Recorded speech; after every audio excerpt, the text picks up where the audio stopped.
Greetings, Food Inquirer viewers. It's my great pleasure to introduce you to Jet Tila, Executive Chef at Wazuzu at Wynn Las Vegas.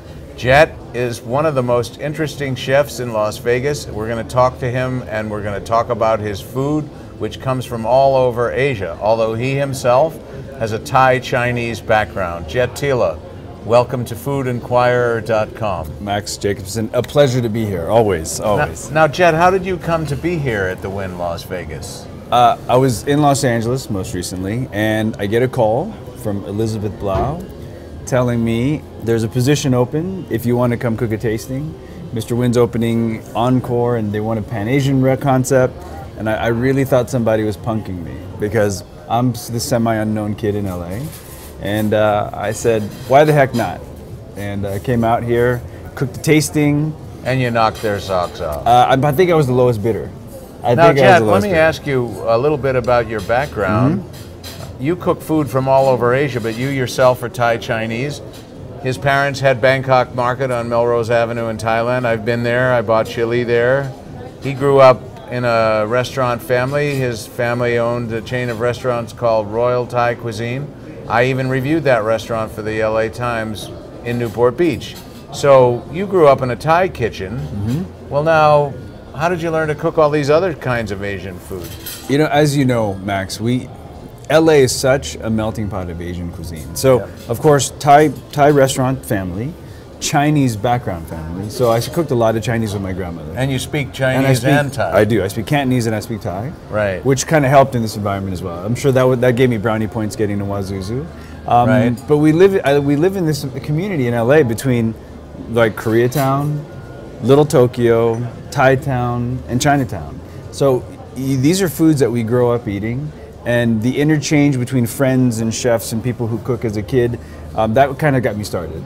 Okay, well, let's look at what we have on the. We have a little convenient. What do you call this thing anyway? The Lazy Susan thing. A Lazy Susan. Yeah. And we can sort of go around the dishes. We're going to taste them one by one and describe them. But before we do that, I just want to point out that we have roti. We'll do Penang. We'll say roti this time. Penang. We'll call it, which is Malaysian by way of India. Right. And then we have Thai beef salad, the classic. You pronounce it in Thai for us. Yam Nua. Yam Nua. And then we have Pad Thai Jet Tila's way. Look how beautiful that is. It's so colorful. And now we have kalbi, Korean-style short ribs. You can see the sesame seeds on them, and there's probably sesame oil and Absolutely. garlic. You bet. And then we have special lobster. Tell us about this lobster. So it's a Hong Kong dish. They call this Bei Fong Tong, which is like Typhoon Harbor lobster. And what is this crispy stuff on top? XO sauce. Which is dried scallops. Which is dried scallop, dried shrimp, chili, Yep. and fried shallots and fried garlic as well. And then we have es kacang from Indonesia, done his way. Usually it's served in a tall glass. Now, I'm going to just go back and once again, we've got India, Thailand, Korea, Hong Kong, and Indonesia. Now that's about as Pan-Asian as you can get. Now let's do a little tasting here. You ready? And this is the order that we decided makes sense. Now, first of all, we have a little piece of roti. Right. And this is a little flatbread.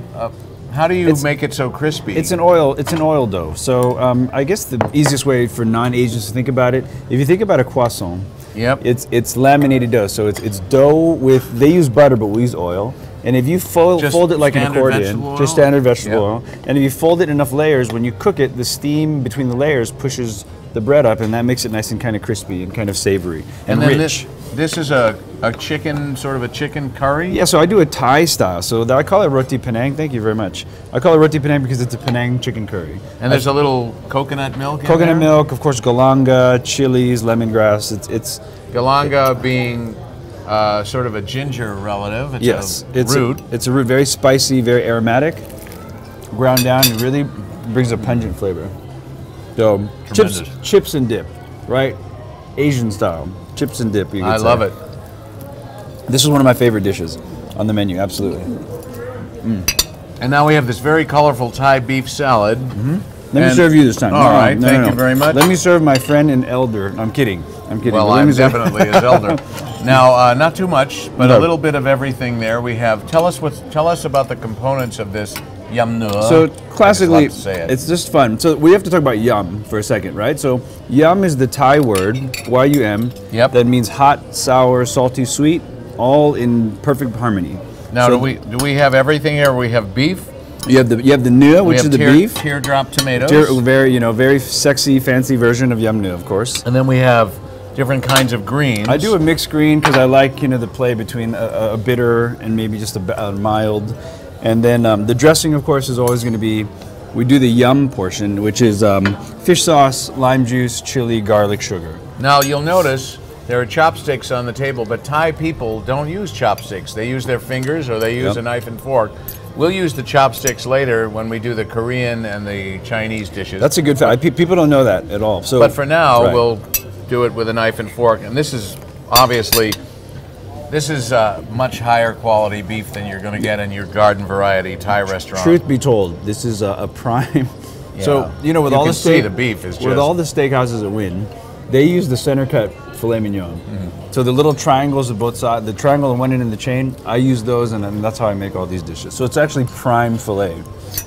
This is actually, and I'm not saying this gratuitously, an outrageously good Thai beef salad. Thank you very much.